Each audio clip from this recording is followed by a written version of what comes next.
Ladies and gentlemen, hello, boys and girls of all ages. How are you doing? Welcome back to Heine House Live. This is episode number 29. Oh my goodness, we are almost into the dirty 30. Can you guys believe it? We are so close. It has been, what a great ride. What a great journey. And what a great evolution the show has gone through. It's been really fun to sit here and hang with you every week. And again, I appreciate you all for being here.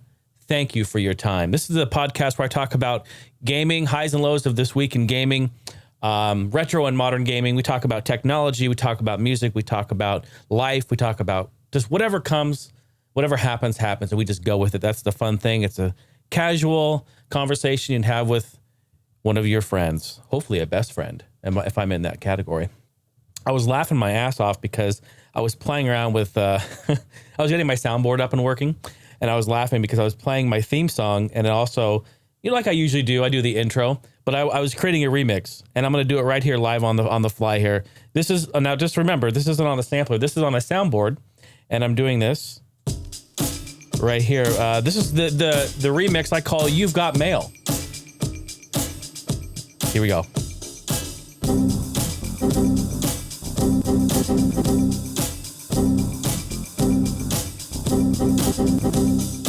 You've got mail. You've got mail. You've got mail. You've got mail. You've got mail. You've got mail. You've got mail. You've got mail. You've got mail. You've got mail. You've got mail. You've got mail. You've got mail. You've got mail. You've got mail. You've got mail. You've got mail. You've got mail. I should sell it as a single, huh? Round of applause, right? I was laughing my ass off, like I was just testing, you know, because when I do this show before I hit record, I test everything. And I was just dying. Oh my God, so funny. You've got mail. You've got air. Again, so thanks for being here, folks. Hope you've had a fantastic week, and I hope your next week is also equally as amazing, if not better. Gonna give a shout out to all of the amazing patrons you see right here on your screen, patreon.com/Jason Heine. That is where you support the show. It's 100% supported and funded by all these amazing people you see on your screen. Thank you all so much. Andrew also got you back onto that main floor. You upped your pledge, and so I made sure to get you on there. So there you are, sir, on the main floor. Thank you. Round of applause again for everyone here. Y'all are amazing. And to be honest, the reason why the show is even here. So if you enjoy the show at all, if you have a little chuckle, you have some giggles, you have some laughs, bowl full of jelly. If your belly shakes like mine when I laugh, maybe consider checking out the tiers. I just redid them all too. So give it a look. We're going to talk about some gaming. We're going to talk about some tech. We have some stuff that's been happening. And then also we're going to take a couple of voicemails. We got some phone calls that came through, so we'll be doing that. This Week in Gaming History is coming up, and a whole bunch of other great stuff. So again, thank you so much. HeineHouse.com is the website. And if you want to follow me on social media, it is at Heine House. Let's jump right into the show. We got some random news, of course. We start off. I even tried this episode to try to not, bless you, my dear. I even tried to have it not be about food. Come on, folks. You've got mail. You've got mail. You've got mail. You know how it is. Sometimes it just comes back to food. Del Taco, the California chain Del Taco, introduces essential oils to fill your life with the smells of churros. Why has this never been a thing before? This is perfect. Yeah, hello. Who doesn't want their house to smell like cinnamon churros? Nobody that I know. Alongside some new items that they've introduced, a new mini churro dipper shake, which we did try last night. Yeah, I tried it, so that I could talk about it on the podcast. Yeah. So we could talk about it on the podcast, but we did try it last night, and it's actually pretty good. The aromatherapy kit is what Del Taco is calling it, will be available on Tuesday, which is already happening. That's October 1st. This was last week. And it is time now to bask and the amazing aromas of either chocolate, churro, or vanilla scented oils. Yes. And I do follow them on social media because I'm a fat ass. And I was looking at their post and they posted this and I was there October 1st. I saw it and I went to their website when they said that they're available. And I was noticing that they're sold out. So then I went back to their social media on Facebook and people in the comment section were like, it's sold out, sold out. They had posted it only 20 minutes prior. So between the moment they posted it and when I saw it was like 23 minutes. So it had sold out in 20 minutes or sooner. Insane stuff right there. But yeah, I think this would actually be really cool to have some essential oils. I actually have some pictures. Boom. Oh, shit. Where is it? Hold on.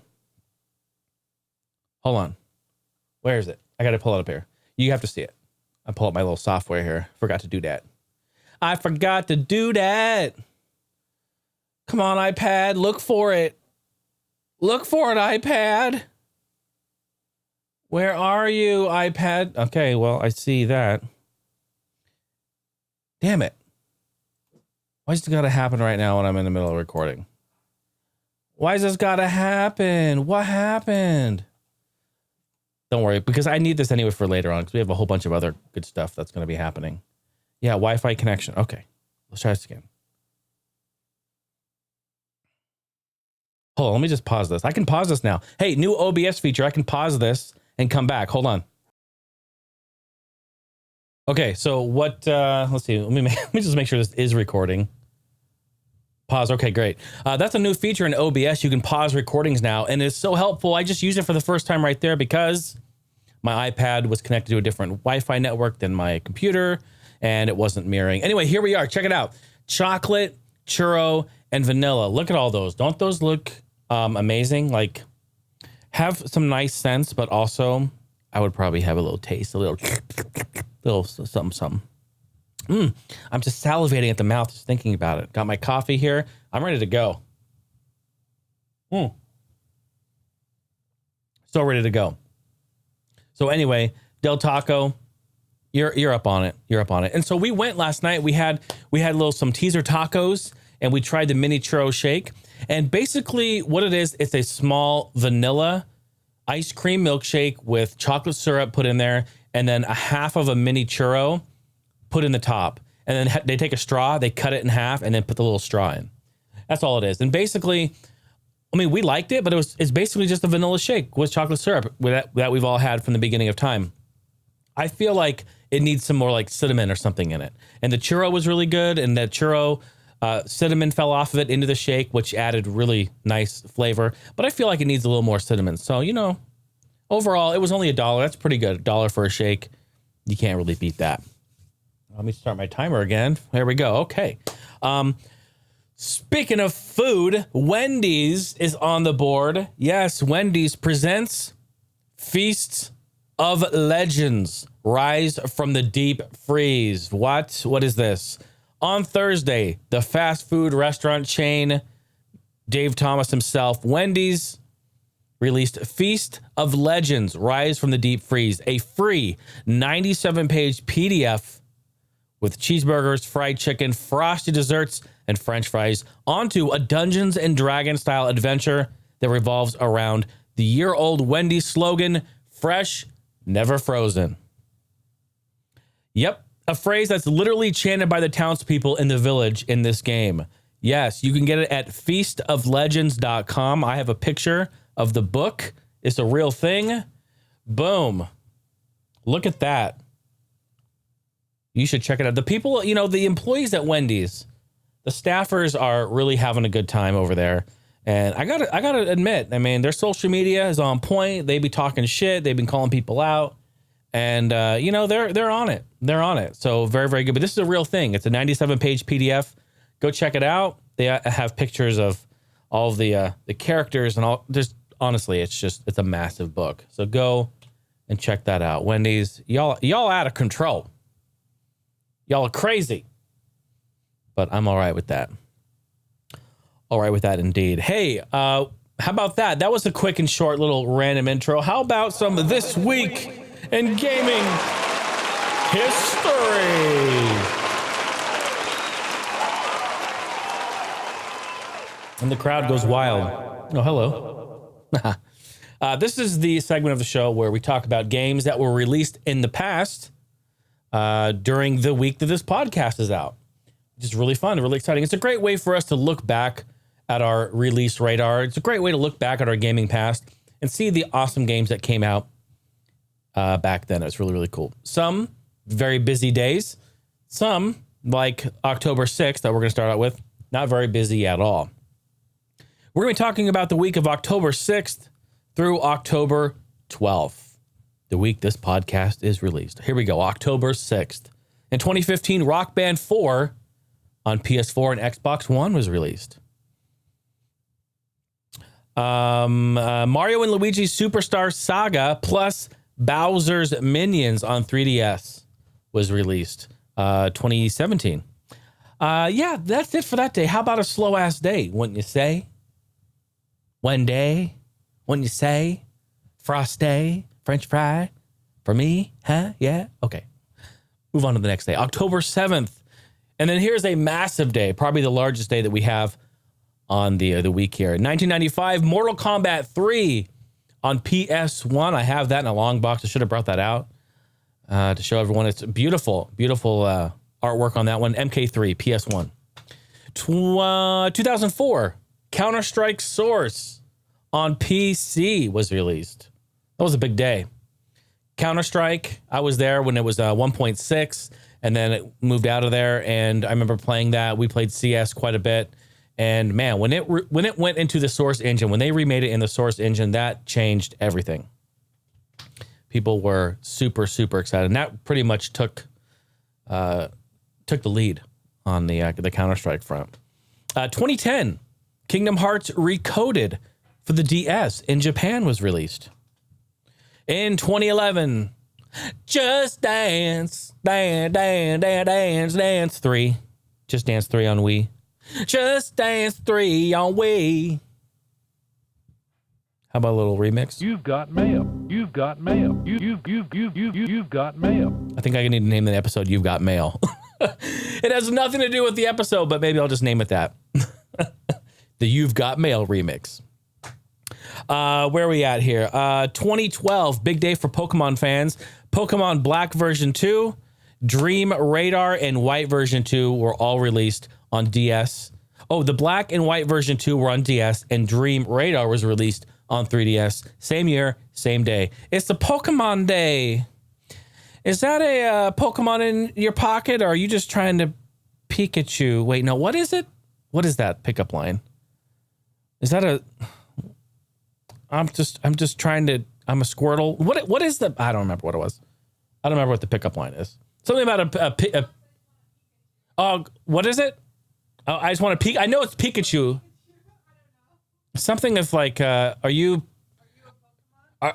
Oh, that's what, yeah. Thank you, Steph. Are you a Pokemon? Because I just want to Pikachu. I thought of something a little more sinister. Like, is that you outside my window? Because I just want to Pikachu? No, it doesn't work. Never mind. We'll stop.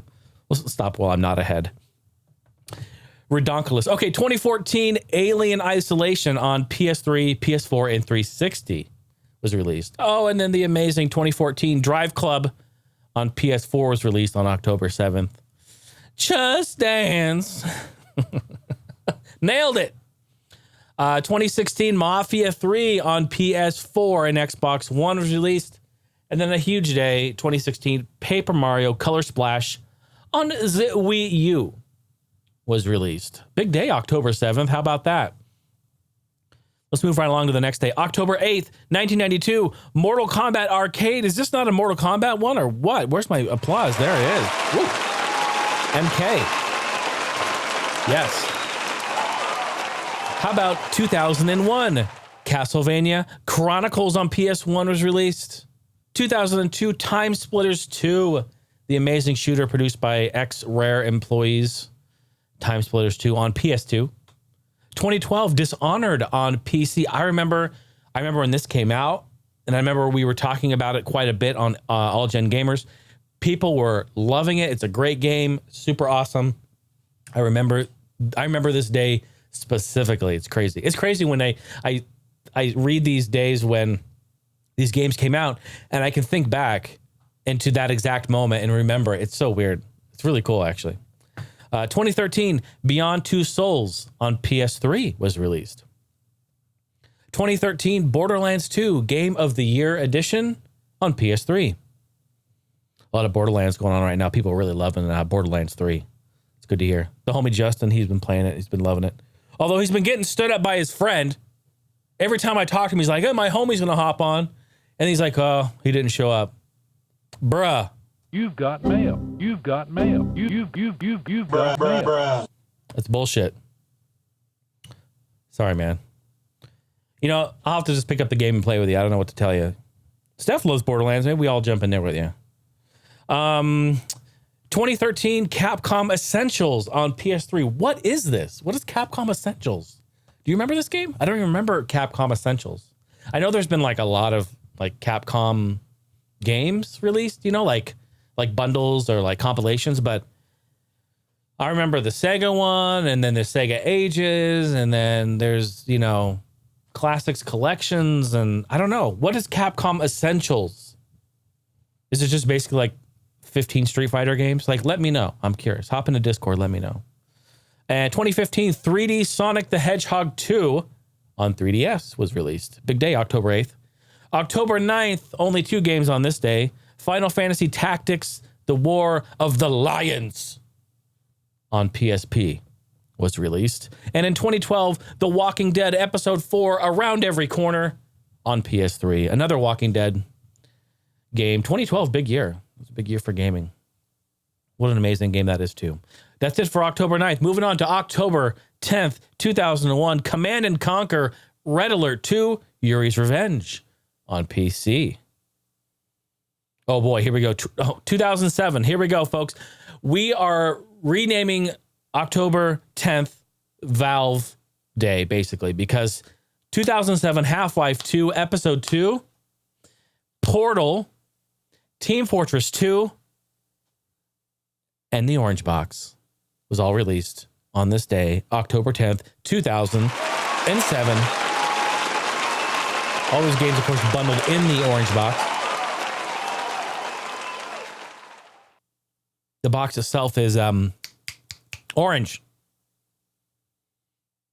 Next day, October 11th in 1996. Holy shit, are we doing this again? Mortal Kombat Trilogy? PS1?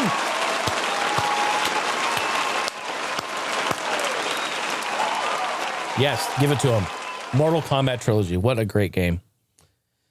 Well, can I do another Mortal Kombat game? What, in 96, same year, same day, Ultimate Mortal Kombat on Genesis and Super Nintendo was released. Big day. 2004, holy shit, Paper Mario The Thousand Year Door on GameCube was released. This is probably, honestly, this is like cult classic status. And I think when people talk about Mario games, and when you talk about Paper Mario in general, this game comes up pretty much universal across the board as everyone's favorite. I think it's great. What a great game it is. Love it. Love the art style. Love everything about it. And it's just so wonderful on GameCube. We love the GameCube. 2016, Duke 3D 20th Anniversary World Tour on PS4. Shake it, baby. Shake it, baby. 2016, Gears 4 on PC and Xbox One. You want to dance? You want to dance? Shake it, baby. You want to dance? 2016, again, same year, Rise of the Tomb Raider on PS4 was released. That's October 11th. What a good day that was as well. And moving on to the very last day, October 12th, we got a couple of motorcycle racing games for you fans out there. In 2000, MotoGP on PS2 in Japan was released. In 2005, Devil Kings on PS2 was released. I have this on GameCube, actually. This came out, obviously, 2005, way down the road, but it was kind of a wannabe like Road Rash, kind of trying to capitalize and market to the Road Rash fans. And although not like Road Rash, it's a very good game, solid game. And it's a lot of fun. You slide under like trucks and semi-trucks. You can like pitch the bike down and slide. And it's really fast too. You guys, if you get a chance, no, I don't think anyone even knows about this game, but check it out. I think Acclaim, did Acclaim publish it? I don't think they developed it. I think they published it. But go check it out. Speed Kings. It's a motorcycle racing game. Or Devil Kings. I'm sorry, Devil Kings. Oh shit, am I thinking Speed Kings? Oh, now I got the names messed up. I'm fired. Holy shit. I'm fired. Just go look up Acclaim Motorcycle Racing. I think it's Speed Kings or Devil Kings, one of the two. 2005, Phoenix Wright, Ace Attorney. Gonna get Steph triggered on that one. She loves Phoenix. I heard her in there. She moaned or did something. 2010, Medal of Honor. This was the 2010 Medal of Honor reboot that was done in the Frostbite engine, the same one that was done in Battlefield 3. This was a really exciting moment. I honestly thought this game was really good. I enjoyed it. I played the alpha, I played the beta, and I bought it when it came out. And it just died, instantly died. And in fact, that was the last straw for the Medal of Honor series until we're starting to hear rumblings of maybe a VR Medal of Honor game coming out in the future. I'm not sure. But yeah, when that game died, yeah, a little bit of me died as well. So yeah, that was the 2010 reboot. Still a fun game. A couple more here. 2013, Pokemon X and Y on 3DS. A lot of Pokemon this week, huh? Must be Poke Week. Poke Weeky. 2018, Blops 4. Blops. Call of Duty Black Ops 4 on PS4 and Xbox One was released. And finally, in 2018, October 12th, Luigi's Mansion on 3DS was released. Ladies and gentlemen, that was This Week in Gaming History. Yeah.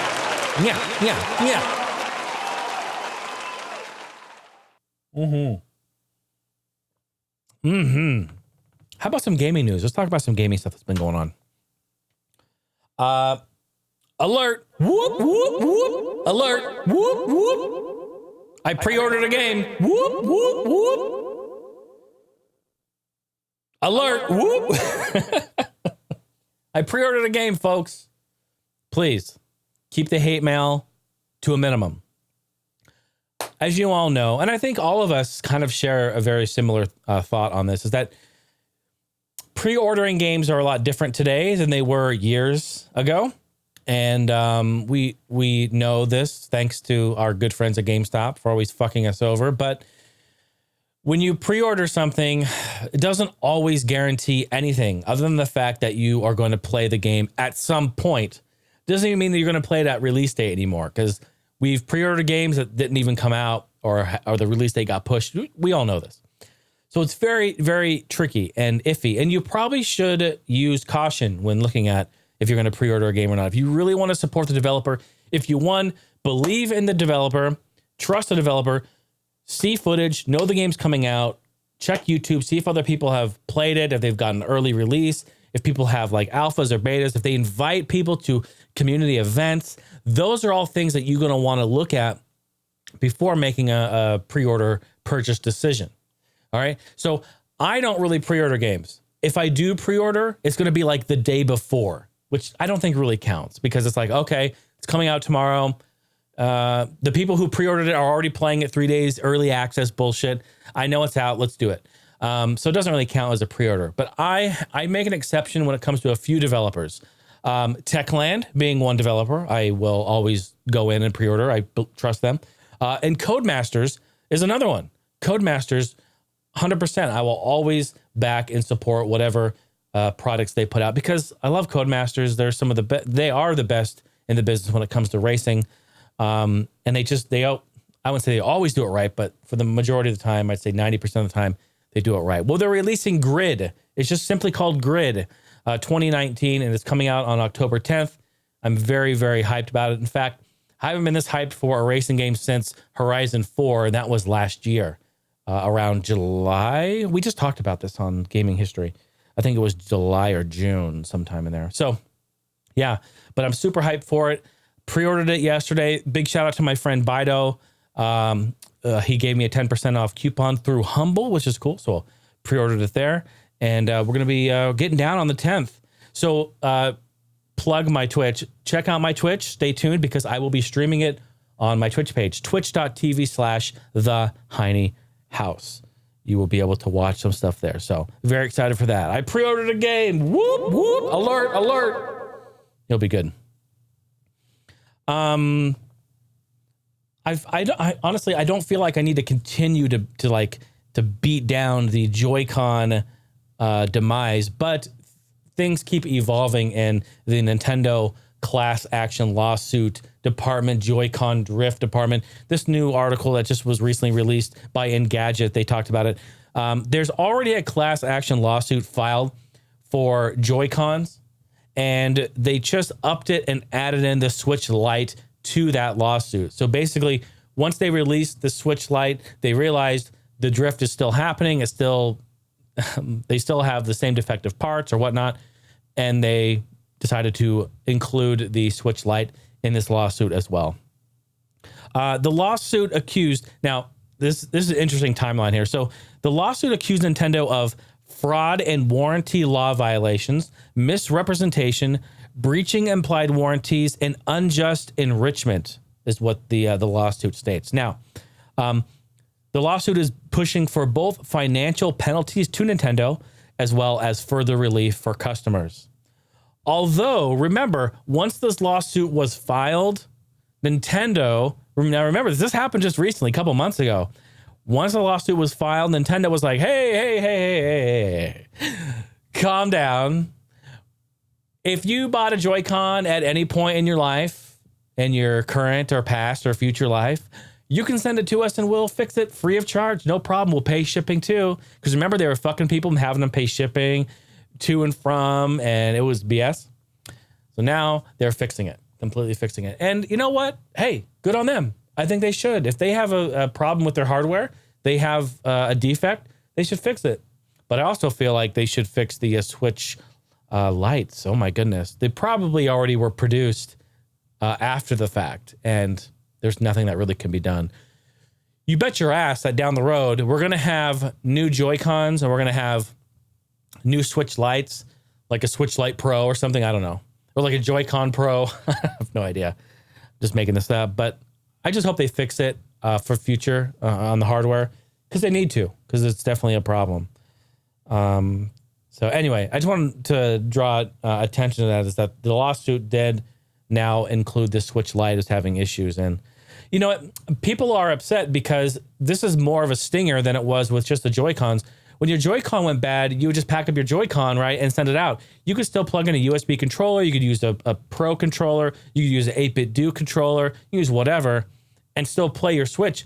Now on the Switch Lite, guess what? You already know what I'm going to say. You got to send your whole console back.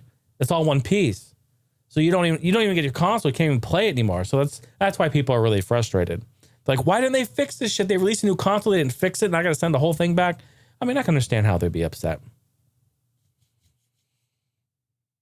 Wow, speaking of lawsuits, not that I want to make this about lawsuits all day long, but man, there's a couple that have popped up.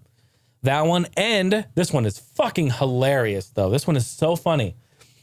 Epic Games. Epic is slapped with 2 lawsuits amongst probably hundreds. But this one really drew my attention because Epic is facing a lawsuit in Canada that is seeking a class action status. It's getting pretty large. The lawsuit alleges, in part, that Epic made Fortnite too addicting, and its developers specifically targeted young children. The lawsuit was filed by a Montreal legal firm on behalf of parents of 2 minors ages 10 and 15. Documents in the lawsuit liken Fortnite to cocaine, saying that it's comparable to cocaine. Parents are claiming that Fortnite releases the chemical dopamine in the brain, and then the kids become dependent on playing the game. Looking for their dopamine fix, they have to play Fortnite in order to get it. That's what they're saying. That shit is crazy. Lawyers of the family even go as far to allege that Epic hired psychologist. Oh my God, I can't even fucking say it. What? No, it's psychologist. Oh my God, I can't say it. Psychologists.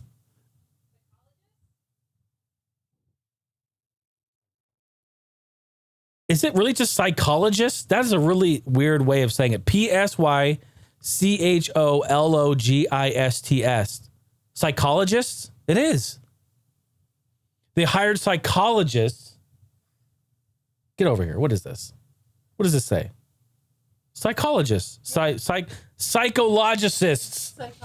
They're psychologists to study human behavior in gaming and find any possible shit. There's my keyboard. I can't see this. Where to go? Get away, keyboard. I'm trying to move around. I'm fired.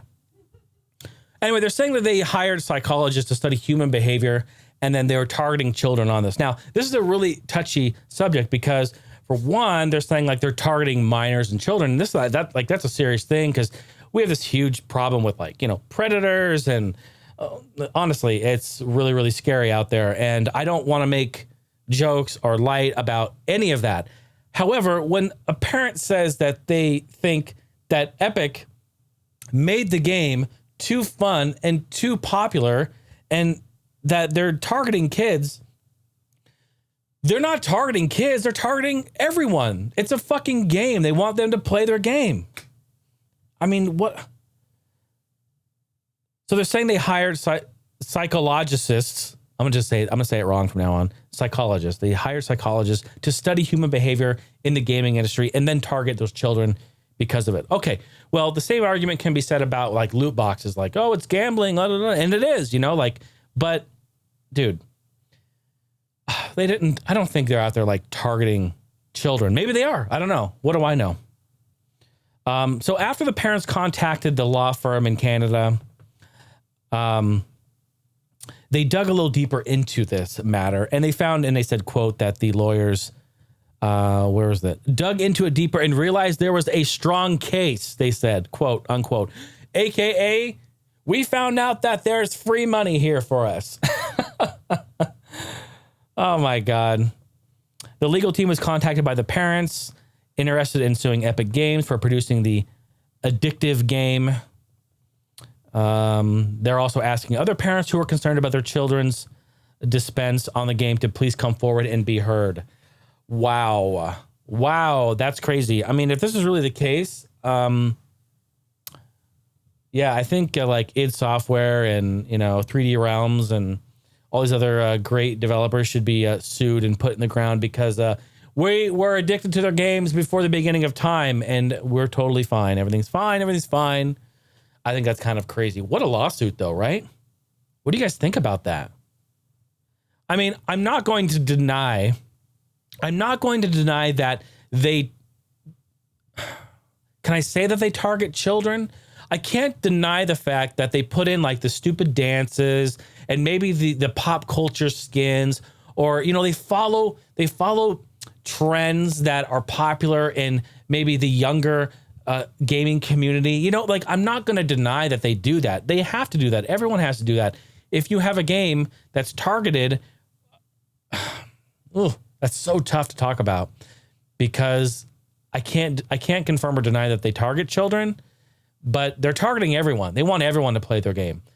But just because it's a majority of younger kids playing the game, I mean, I don't know. That's real. Honestly, what do you guys think? Like, let's talk about it in Discord. I would be really interested to see what you guys think about that. Because it's like, you can't say like, oh, they don't target children. Well, of course they do. They target everyone. So everyone falls into this category.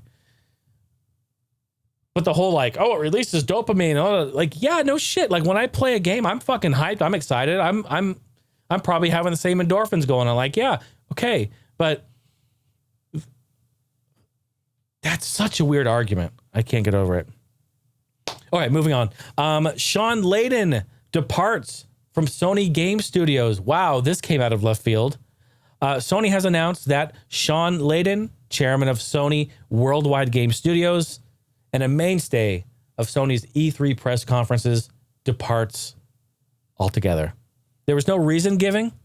And a successor has not been announced yet. So people are, of course, speculating. I'm not going to go down that road and speculate. However, some information about Layden. Layden has been with the company since 1987, serving roles as Vice President Europe, President of Sony Computer Entertainment Japan, and some others. Back in 2018, Sony consolidated their worldwide PlayStation divisions into one single unit.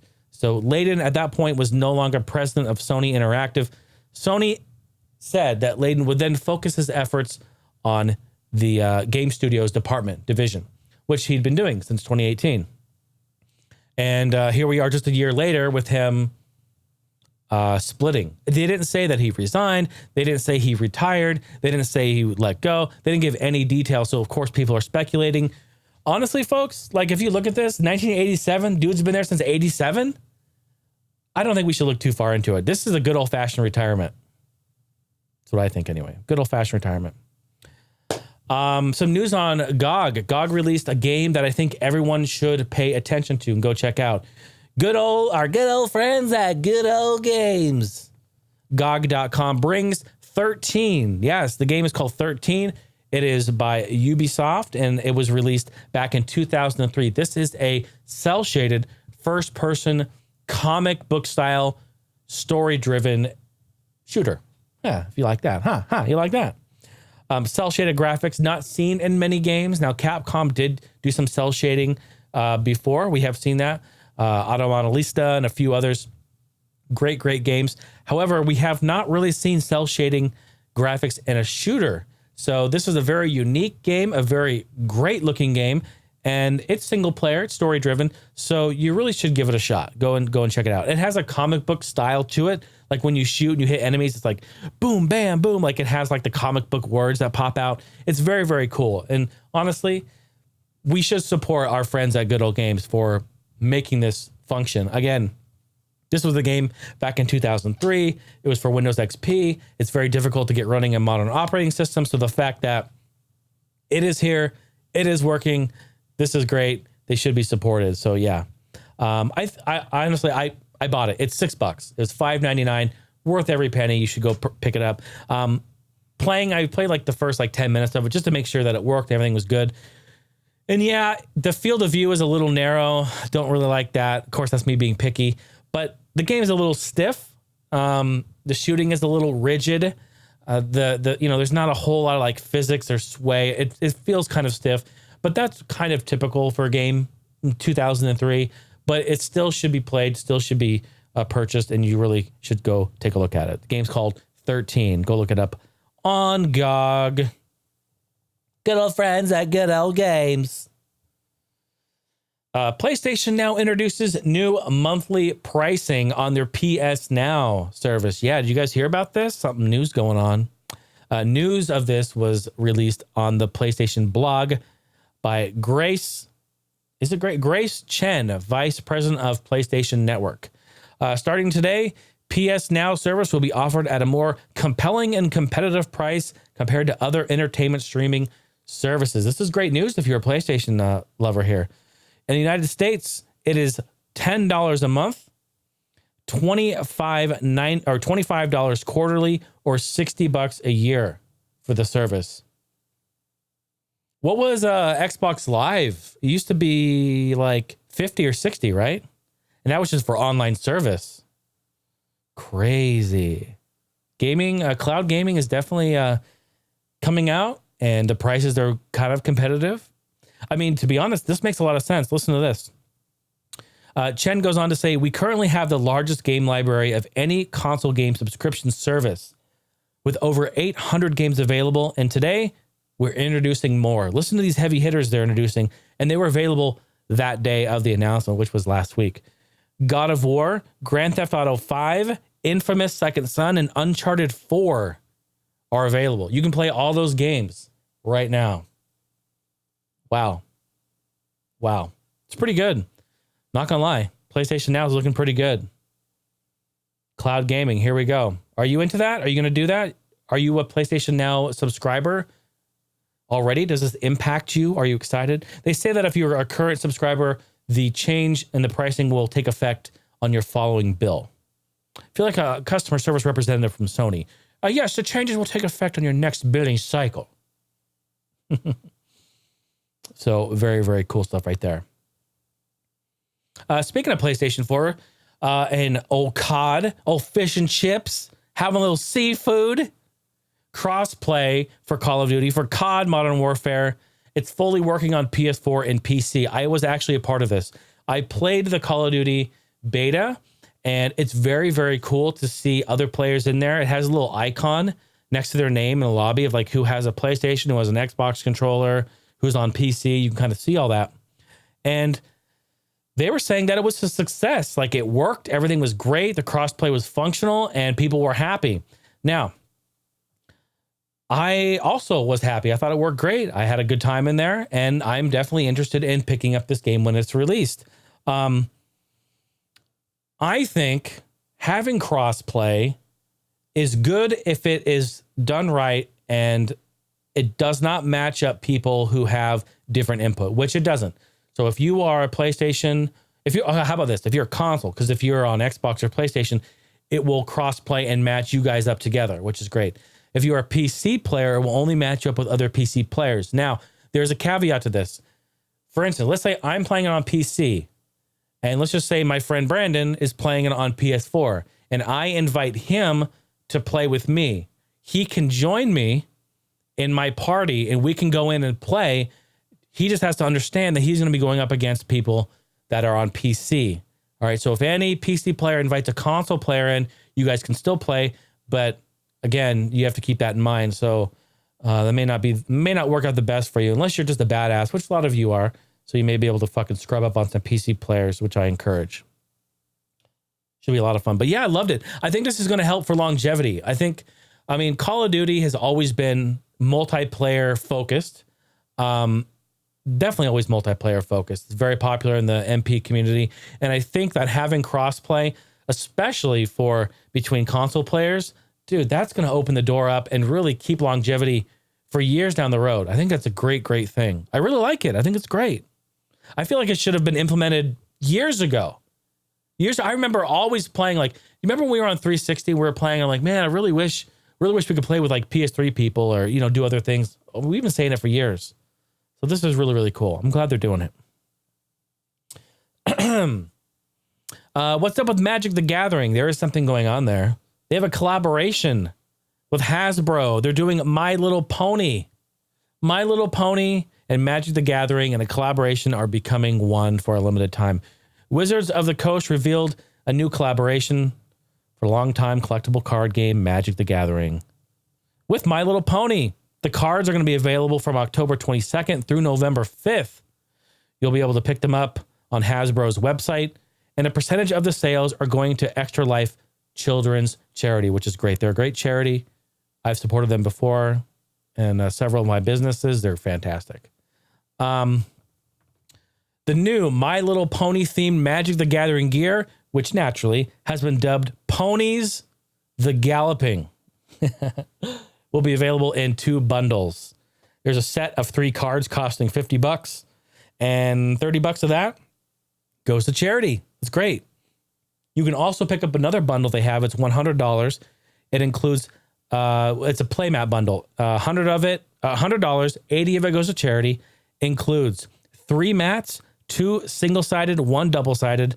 And for those who play digitally, between October 28th and November 2nd, the cards will also be for sale in Magic the Gathering Arena. I have some screenshots to show you guys what they look like.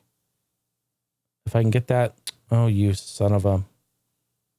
Here we go. Look at that. Not gonna lie, it look really cool. See if I can zoom in on it a little bit here. See some of that. Magic the Gathering, little My Little Pony. That's gonna make all the bronies real happy. Very cool. Yeah, I think it's great. And it's also great that they're giving to charity. I think that's fantastic. Good on them. They're giving a lot to charity too. It's a pretty big split. Very nice. Very nice.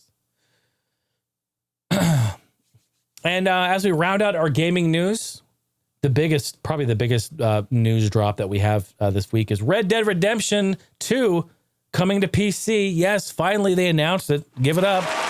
Ram Ranch intensifies. Yeah, the old Ram Rancher. That's right. Just ready to please. On my knees. Yeah, very cool. Oh, thanks, Narkill. Thanks, Nargrill, for posting this in Discord as well and letting everyone know about it as a reminder. So Rockstar finally confirmed the news for all the PC cowboys out there.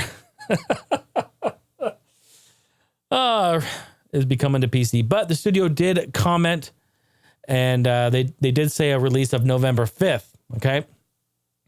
With special bonuses available to players who pre-purchased through the Rockstar Games launcher starting October 9th, right around the corner. During the week this podcast is out, you guys can go get it. Go pre-order it. The PC version will, according to Rockstar, feature visual and technical improvements, as well as a bunch of new bounties, gang hideouts, and weapons. So a bunch of additional content for PC players. In addition to the Rockstar Games launcher, which I hate to say it, but everyone is saying it fucking sucks and doesn't launch Grand Theft Auto for some reason, but they'll figure it out. In addition to the Rockstar Games launcher, Red Dead Redemption 2 will also be available on Epic Store, Green Man Gaming, and the Humble Store, with pre-orders for those versions available October 23rd. There's one bit of surprising news to this, though. The Steam version will not be available until sometime in December. No date mentioned. Ladies and gentlemen, that was gaming news. Yeah. Picking them up, laying them down.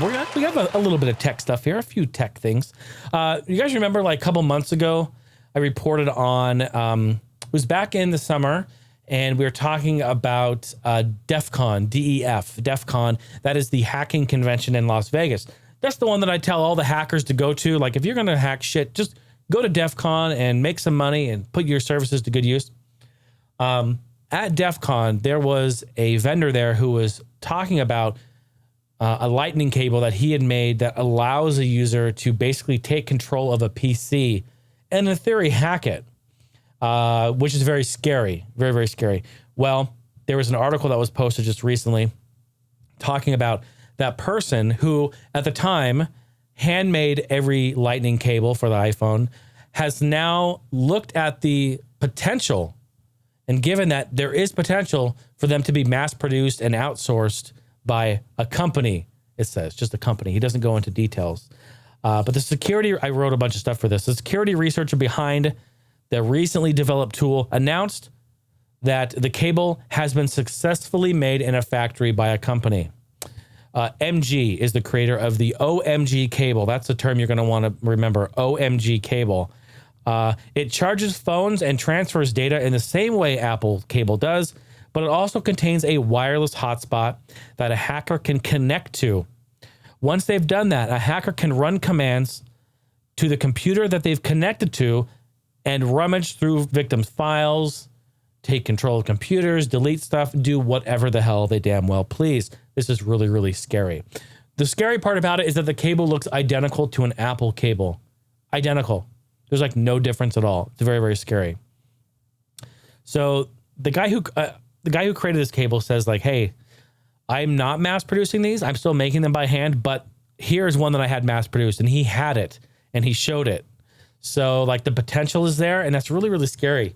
So now there are sites out there that sell like hacker stuff like this, and they're going to be selling it. Like they're going to be floating around. So I feel like this is a really scary time, man. Like, oh man, I don't know. Apple did note, Apple spokesperson pointed to the first sentence in their identity counterfeit or uncertified lightning connector accessories.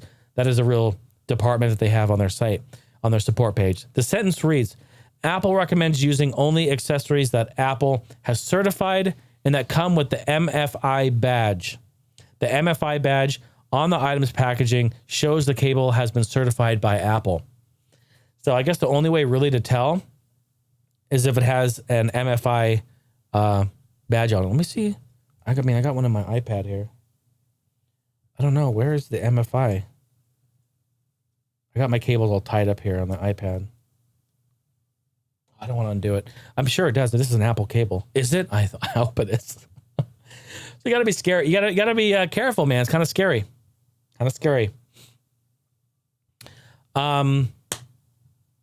I think we all knew this day was coming. It's a sad day. I don't like any retail store to go under. We see a lot of this, and we just heard Bed Bath & Beyond. I didn't even put it in here, but I read that today too. Bed Bath & Beyond is closing a whole bunch of stores. But Fry's Electronics, we all know and we all love Fry's Electronics. I think they are right now inching closer and closer to the grave. Steph and I saw this again. We've been following Fry's for a while, and we go there from time to time. We're weird, and I like that we're weird. When we go on dates, we don't go to like a fancy restaurant, or we don't go somewhere super expensive or go blow a bunch of money somewhere to like do that. We go to Fry's Electronics. We go to Target, and we just walk around and check out the toys and electronics, and we just go fuck around, and it's tons of fun, and we love that. We used to do that to Toys R Us before they closed up. So we go out to Fry's maybe once every couple months. We go through there, and we noticed last time that the shelves were very, very bare, and even more so now. I didn't put any pictures from this article, but there were a bunch of like whole rows of electronics just gone, nothing there. Now, this is really, really scary and sad because the fact is they are not restocking what they sell. They are not saying like, we're having a closeout, blowout sale. They're trying to liquidate quietly is what I call it. Just the quiet liquidation where they're not actually making things on sale. They're just, when they sell it, they do not reorder it. And I know this because I've worked retail before. In fact, I worked for a music store that had a husband and wife team who owned it, and they of course divorced. And when they divorced, they then had to liquidate and move on from the business because they couldn't figure out who was going to own it. No one, of course, they were fighting. It was bullshit. So when that happened, we were doing a quiet liquidation as well. We weren't saying that we're going out of business, even though we weren't saying that we were going out of business. We were just selling the items, and every time we sold the item, we did not reorder it. We didn't restock it. And until the shelves become empty, and then people start being like, what the fuck's going on in here? You don't have any product here. And then it's like, yeah, we're closing, by the way. And we're gonna be closing like next month. So all I'm saying is unfortunately, expect the bad news from Fry's Electronics very, very soon. I feel like they're going to announce they're closing their stores and they're going to go under, and it's really, really sad. Yeah, I feel bad. I love Fry's. They used to be Incredible Universe. I have great memories with Incredible Universe. Maybe I'll talk about that in a Heine House after party. Maybe I'll put that in my notes for an episode. It'd be fun to talk about my memories with Fry's Electronics and Incredible Universe when we were kids and the computers we bought. Yeah, that's a great episode. I'll do that. It'll be a lot of fun. I guess that's a great time to plug it too. I do a separate show for Patreon exclusive supporters, and on patreon.com/Jason Heine, of course. I call it the Heine House After Party, and it's just like this. I just talk. I go into depth and talk about either stories, or I talk about events, or I just go on more of a personal level and talk about something that I can't invest the time in here on this show. Like if I want to talk about a half hour of like my Fry's memories, I'm going to do it there. I'm not going to do it right here. I'm going to do it on that show. So if you do support on Patreon at the $5 or more a month pledge, you can get in on that. So check it out. I would love to have you. We've done one already. I talked about my eBay episode. It was like an hour and 45 minutes, went way longer than I thought. But again, I don't care. I'm there doing it for you guys. I love to do it. And it was great. Everyone really loved it. It was a success. And it feels good to give something extra to the supporters of Patreon as well. I always encourage that. I believe you guys deserve it. Okay. Last little bit of news here on the tech side. 19-year-old gamer. His name is Ryan Edgar. He got doomed to run on a McDonald's cash register. What? Yeah, it's true. So evidently this kid, he's 19. He was able to keep an old cash register for McDonald's while they were upgrading. So they upgraded their registers. The McDonald's said, yeah, you can have one of these registers, whatever. Which that's crazy to me. I don't know how he somehow weaseled his way to get one. I took the register home, realized that they're running Windows XP, and after doing a little bit of trickery on there, installing ZDoom on a USB stick and plugging in a keyboard and mouse with a few adapters, was able to get Doom, the original port of Doom, running on this cash register. So funny. I love it. He calls it Doom XP. Although, this is my take, I think he missed a huge opportunity to not call it Doom XP, because we already have Doom on XP. I would have called it McDoom. McDoom. Come on. I have some screenshots here. Here's a register. Look at that. So there it is. And then here's a picture of him with the register running. It's a touch screen too. So I wonder if you can use your finger to move around. I doubt it. Because I think it's just I don't know. Because those registers emulate your finger as like the mouse, the pointer, right? When you click it, the mouse pointer comes in. I wonder. That'd be interesting to know. McDoom. It's good shit. Okay, ladies and gentlemen, it is now time to hop over. Oh, where did it go? It's time to hop over to the Heine House hotline. Why? Because I have a few voicemails that came through. Thank you. I appreciate you all for throwing down. I was starting to feel kind of lonely, like no one cared. No one wanted to talk to me. I'm trying to have it be fun and engaging for you guys. I'm trying to make it easier for you to reach out, and if you want to talk, you can go to Discord.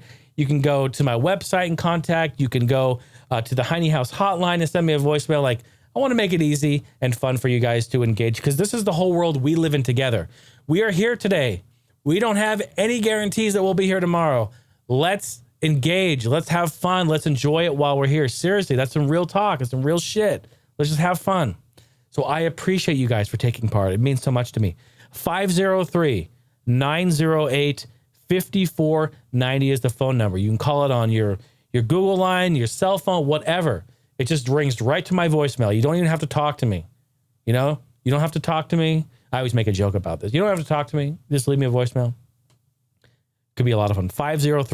503-908-5490. Let me pull up my email because we have two. One is more or less a comment. And then I have another one from my good friend, Percy Havoc.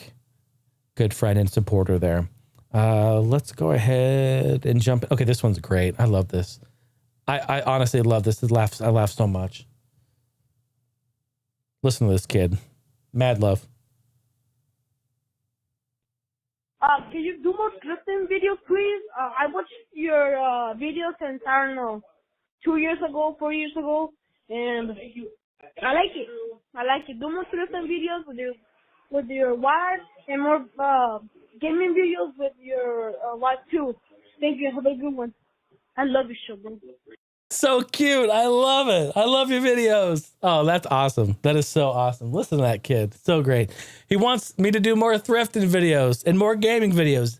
You got it, bud. You got it. In fact, if you're listening to this podcast right now, you need to go to my YouTube channel because I have just uploaded a new thrifting video.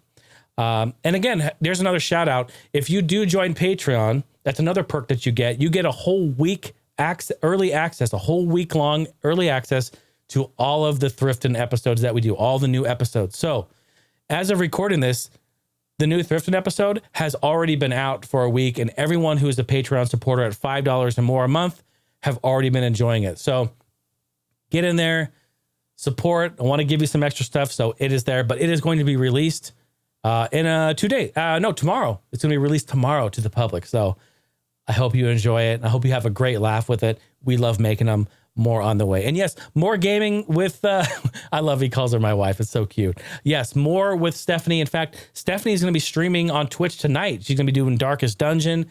So she's wanting to step up and do some streaming herself. We're all going to be in there hanging out. I'll be on comms, but she's going to be playing. She'll be on cam. She'll be doing all that fun stuff. We're all there. We're a family. This is a lot of fun. So come on by, take part, and enjoy the shows that we have going on. All right. Let's see. I've got another one right here. Let's play it.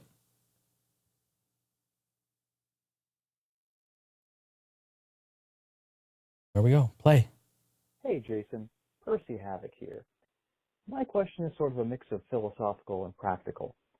As a fellow creative with a day job, I wonder how you cope with the frustration that scenario can often bring. On a philosophical level, it's hard when the work you get paid for is not the work you want to be known for. There's that sort of identity crisis when someone asks me what I do for a living, and I have to choose between the boring answer of what pays the bills versus the more interesting answer of my various creative endeavors, which only pay a fraction of the bills at best. But it's like, that's what I identify with, that's what I'm most passionate about, and it's what I spend most of my time working on. And speaking of time, the practical part of my question is, how do you strike a balance between your art and the rest of your life? In my case, I tend to get so obsessed with my creative projects that I neglect basically everything else except my day job and my relationship. Do you also have that internal voice telling you that you gotta push yourself if you want to bring your projects to life, or have you found a healthy balance? Anyway, keep up the good work. Thanks. Wow, Percy, my man. Round of applause. What a question. What a question. Oh my God. And I'll be honest with you, Percy. I could literally spend like at least a half hour talking about so many things related to this. This is something that I'm just backing this up. I'm actually going to play your question and pause it throughout because you asked a lot of really great things there, and I want to make sure I hit them all. You talked about a lot of amazing things that I think all artists, for the most part, deal with, especially artists who do more than just one thing. Like if all I did was one thing, I could identify with that one thing and just call myself this. You know, like if I illustrate, I'm just an illustrator then. I'm a visual artist, you know. You can identify with that one thing. Something that I've always struggled with was just what you said, man. Identifying with who I am, what I do, and what do I say to people to best represent that. In my very early on days, I struggle with this. People would say, well, like, you know, because they'll see me doing this or doing that, and they're like, well, you know, what do you do? What's going on?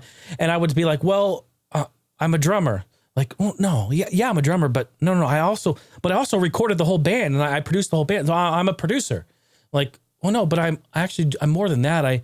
I'm on stage and I'm performing. I'm a performer now. No, like shit, no. Like, oh, but I also I do the artwork and I do, so it's a big struggle. And I fought with this as well. And it wasn't until I rebranded my business in 2014, if you can imagine, years and years later, where I actually figured out kind of what best represents me. And because you were asking about me, but this is hopefully when I talk about this stuff, you guys can implement this into your own way. And hopefully this has a spark and generate some sort of interest into your own lives of how you want to go about identifying and moving forward with this. But I realized that as an entertainer, I feel like an entertainer, a creative or a content entertainer best fits what I do, because what am I doing all the time?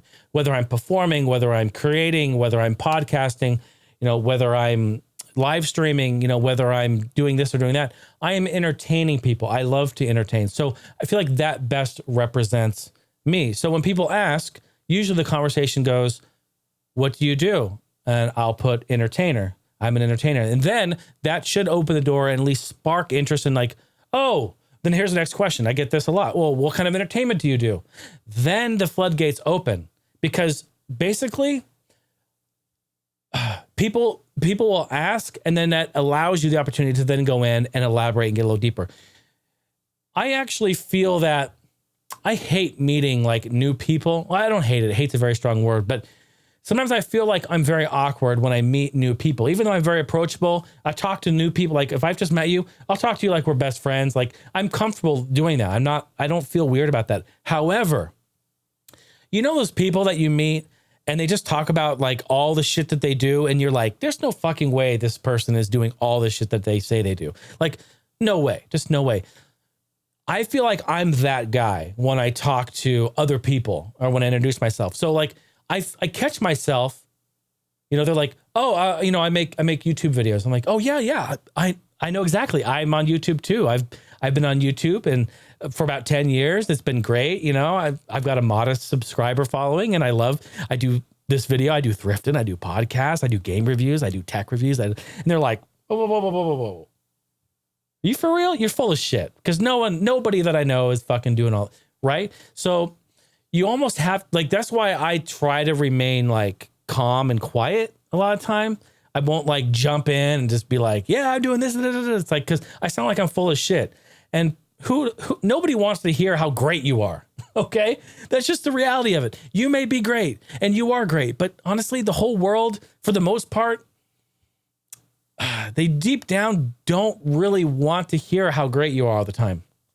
So you have to kind of keep that in check. Well, that was a long-winded thing. You had such a great question. I'm going to play some more of it because I'm going off on side tangents here, Percy, but you had great questions here. Let me make sure I hit them all. Percy Havoc here. My question is sort of a mix of philosophical and practical. As a fellow creative with a day job, I wonder how you cope with the frustration that scenario can often bring. On a philosophical level, it's hard when the work you get paid for is not the work you want to be known for. There's that sort of identity crisis when someone asks me what I do for a living, and I have to choose between the boring answer of what pays the bills versus the more interesting answer of my various creative endeavors, which only pay a fraction of the bills at best. Yes, exactly. And that is kind of what I'm getting back to is like, yes, the boring 9 to 5, they exist. Absolutely. It's here. It sucks. And that's what we have to do. But let your content, let your entertainment, let it take more of a center stage. Let it be more of the focus. Just because you go off and you do this other shit doesn't mean you need to be known for that. I've always fought so hard to have my entertainment and have my business and have what my creative side is be center stage. Even if it doesn't grow at the level I want it to, even if I don't hit my targets, even if I don't have the massive following or fan base, I have a small group of people that I love and appreciate. And that's all I want. That's all that matters. I don't want 2 billion subscribers and all this crazy stuff. I want a very small group of people that I can contain and hang out with and talk to. That's really important to me. So, yeah, that's such a great question to identify more with your entertainment. You go right ahead and you do that. You know, you can say, yeah, you know, I do this on my day job during the day. Here's a good one. During the day, I do this, but then all the other hours of the day and night, I'm an entertainer and this is what I do. And push it, man. Push it. You really should. You really should. And just continue to do it because you love it. I know we've been saying this from the beginning of time on YouTube. Do it because you love it, because you appreciate it. But honestly, keep pushing, keep doing it. Because honestly, why do it? Why do it? I do it because I love it. You do it because you love it. I'm going to continue on your question and make sure I got everything here. Oh, shit. Where's the thing here? But it's like, that's what I identify with. That's what I'm most passionate about. And it's what I spend most of my time working on. Yes, absolutely. Speaking of time, the practical part of my question is, how do you strike a balance between your art and the rest of your life? Okay, I'm pausing it right there. It is extremely difficult to do. And I struggle with it all the time, especially with my shitty ass 9 to 5 work schedule. I work graveyards and I work 10 hours. And with traffic, it ends up being 12 hours every day. I'm on 410s, which is nice. That's helpful. It gives me an extra day off. But it's still shitty. It's 12-hour days. And I am beat tired by the time I get home. I leave at 9 p.m. and I get home at 10 a.m. And it is terrible. So how do I balance that? I get my ass to bed right away and I sleep. I wake up and then I'm producing. I'm creating and I'm trying to time management everything I can. It's very difficult because I want to make sure I have enough time to do the podcast and also not spread myself too thin in other areas. And to be honest, sometimes I just spread myself too thin and I can't do it. Like I'll do a podcast. I can't do a thrifting every day. Sometimes every month. We try to do it once a month and that's even difficult sometimes. You know, so how do you manage it? Honestly, you have to start picking and choosing what you really want to do and what's really important and do those only. And it's okay to say no. I learned this the hard way and it took me a long time to learn this. Is saying no is okay. And sometimes it's best for you to say no to things. Don't do this extra shit. Don't go out and do all that extra stuff, or just say no if somebody needs this or that, or asks you to do this, or, you know, hey, can you do me a favor? Can you No, I can't, because I don't have enough time myself. And I'm trying to time manage my life, my work, and my entertainment work balance here. And it's a very tight schedule. I got friends that get pissed at me sometimes because they're like, hey man, you know, I'd like to play some games with you. It's like, I haven't been online in 2 weeks, bro. You know, why? It's not because I choose to. It's not because I don't want to. It's because I literally don't have any time with my work schedule and my sleep schedule and my eat schedule, the things I have to do, you know, and make it work. And so that is why I've been fighting from the beginning of time to do this entertainment. Like if I can get this to a point to where I can make as much as my day-to-day, I'll just quit my day-to-day and I'll do this full time. Like that's always been the plan. It's all I've ever wanted to do. So that's why I encourage people to reach out, to engage, to become part of the family, to jump in this ring with me. Like we are better, stronger together. We are better as a unit. This isn't a solo show. This is all of us together. Percy, he does live streams. He's got entertainment he's doing and content. I see his posts on Instagram. I try to like him every time I see him. It's like, I know you're grinding, bro. I know you're out there doing stuff. You're putting in work. And honestly, come through and you know, share that. Like, let us know. Like, let's talk about it. And it's really exciting, man. It's exciting to see all of us come together and try to create. But I mean, I don't know. I'm totally long-winded on this, but man, your question really struck a nerve. I could talk a long time about this, and maybe I'll go. Maybe I'll go deeper into it on another, maybe an after party or something. I get so obsessed with my creative projects that I neglect basically everything else except my day job and my relationship. Yes, you have to do that. You're absolutely right. You have. Oh shit! You already answered it. I already gave you advice, but you answered it. Yes, neglect it. Say no to things. Obsess over your content. Obsess over it. That is how you get the stuff done. Do you also have that internal voice telling you that you got to push yourself if you want to bring your projects to life? Yes. Or have you found a healthy balance? Anyway, keep up the good work. Thanks. Yes, I have. I do have that internal voice, and not always is my internal voice right. I mean, sometimes I come up with concepts and do things, and they don't always come through. They don't always work right, or they don't always, you know, they're not always as exciting as I feel like they are. So yeah, but that's okay because you're trying, and if you're trying, you're either failing or you're succeeding. If you're succeeding, then you're great. If you're failing, that's great because then you're learning. Super important. Percy Havoc, my man right there. Absolutely fantastic question. Absolutely loved it. You have some questions that are something burning on your mind like that, something you want to talk about? Not that I'm the best for giving any advice. I am not a counselor. I'm not a therapist. I'm not any of that, but I have seen a lot. I've lived through a lot, and I've been in this kind of independent entertainment for a long time. And I've really pushed down the walls, and I've built some really, really great mainstays, I feel. And I've been a contributor to the gaming community very early on. And I feel like I have some stuff to say about it. And I would love to share stuff and help you grow. Again, look at me. I'm not the biggest guy in the world, you know? I mean, when it comes to Wendy's, I'll become a fat ass, but you know what I mean. But I would love to help you grow. And if you have anything on your mind, anything burning like that, just hit me up. I'd love to talk. I'll give you the phone number again, 503-908-5490. How about that? Speaking of community, we're going to wrap up the podcast with the community event in Discord. This happens every 2 weeks. We post a community event. I give you a hashtag. You post a picture with a story. It's that simple. It's a lot of fun. How you interpret it is however you interpret it, and there's no right or wrong way to do this. For the last 2 weeks, we have been using hashtag autumn because fall and autumn is among us. Halloween is almost here. The holidays are right around the corner. The leaves are changing. The weather gets colder. I love it. One of my favorite times is right now in the seasons when it changes. It's absolutely awesome. So the community event that we chose was hashtag autumn. And I had you all go into Discord and post some pictures of either a game or maybe a memory or something that reminded you of autumn with a story attached. We got a lot of great contributions here. So thank you everyone for doing that. I'm just loading up my Discord on my iPad right now. If you want to take part in these, to join Discord, all you have to do is either one, look in the show notes. The link is down there. Or two, just go to my website, heinehouse.com. Scroll to the very top of the page, and on the left-hand top side, you'll see a Discord logo. Click it. That's it. I made it easy.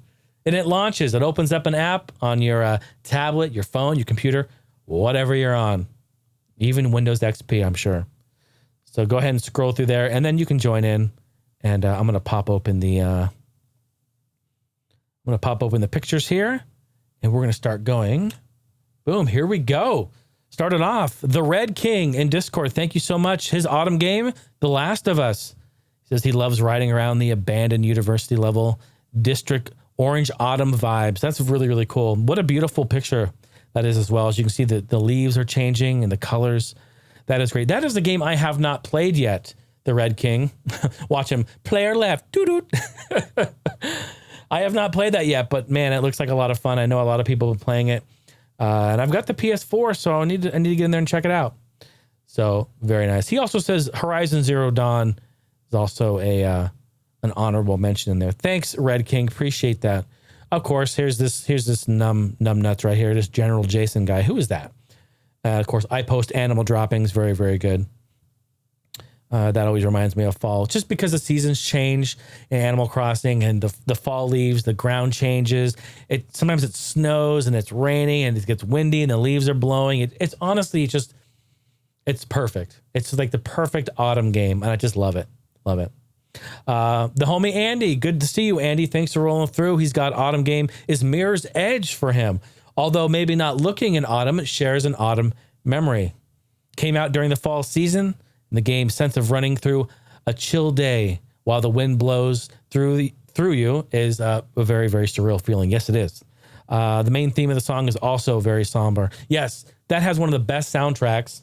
And he would know. He used to request some Mirror's Edge songs. I used to do my drum streams on Twitch. Very, very nice. Andy, thank you so much for sharing that.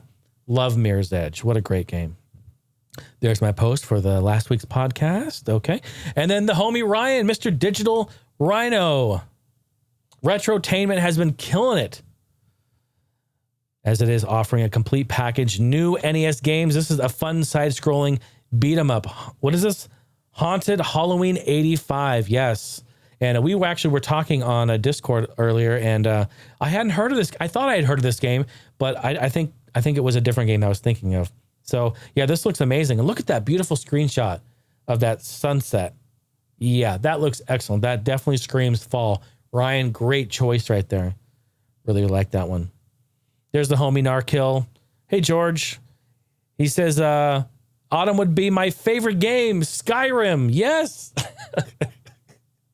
Hey, man, as long as you don't run up into the mountains and get hit by the abominable snowman, you're fucking great. If you do that, though, all hell's loose.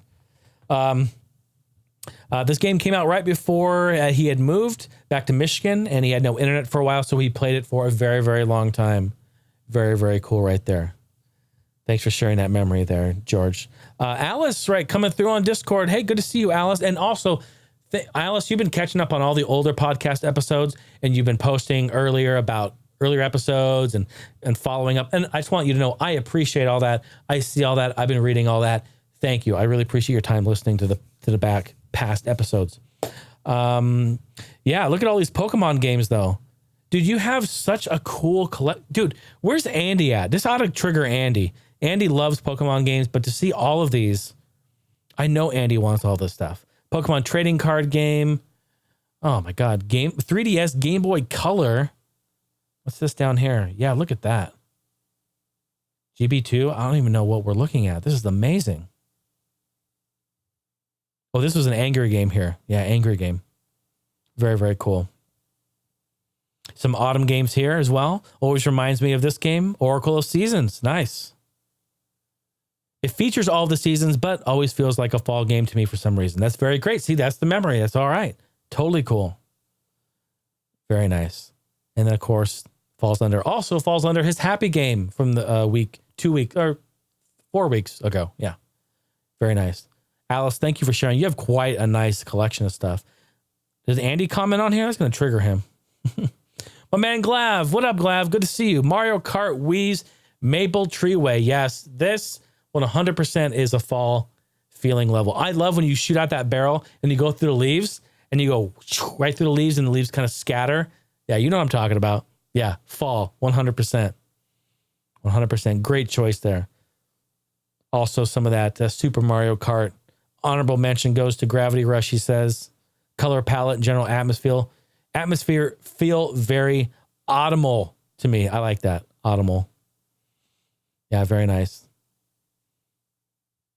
And I'm not sure why the picture isn't posting. Oh, because it's a YouTube video.